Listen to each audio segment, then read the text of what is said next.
You see the aluminium, the glue for the aluminium, the glue for the wood, the glue for the wood, the glue for the wood, the glue, and then the face veneer. So in total you've got 1, 2, 3, 4, 5, 6, 7, 8, 9, 10 layers before we actually add the lacquer coat.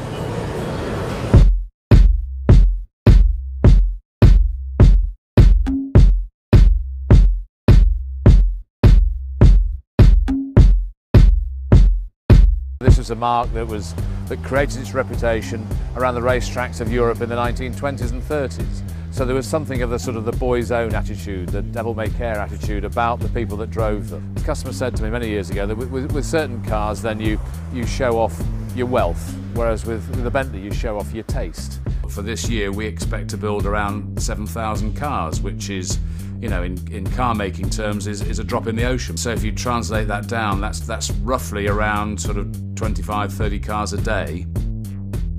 We've had lots of situations where we have people with what might seem unusual requests. We've had people come in with a food mixer and say, there you go, can you match that colour? Or with nail varnish, or with, you know, can I have this colour off my tie?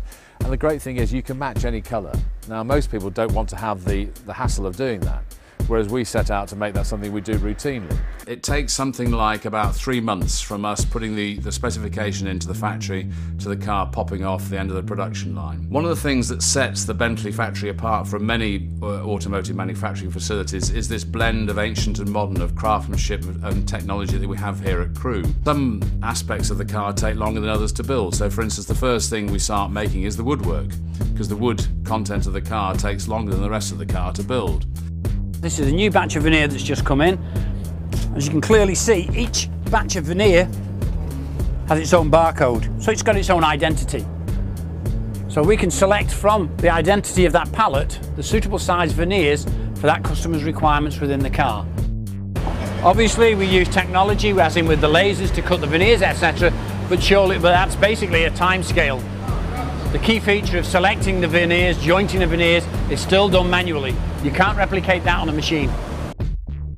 The background in the work that's in the start and finish process is very, shall we say, labour intensive. And it's the care and attention to detail within those processes to produce that final quality product, that endears us to our customers and endears them back to us here at Crewe. It's like a family group. Every vehicle you see within the factory is sold. We don't make vehicles for stock. Every vehicle is sold and built to a specific customer order. There's a long history of my particular family within Bentley, which makes me rather passionate about the brand, but this isn't unique. You will find this throughout the whole of the Bentley facility. People in this area have grown up with the brand. The satisfaction encompassed by everybody within the wood shop, the trim department, whether they're assembling the vehicle on the line, they have this, shall we say, passion about the car that they're building. And that passion is reflected when they see a vehicle out in the street. They won't just pass it by and say, oh, there's a Bentley. 9 times out of 10 you'll go over to that vehicle, especially if it's parked up, have a look and say, I made that.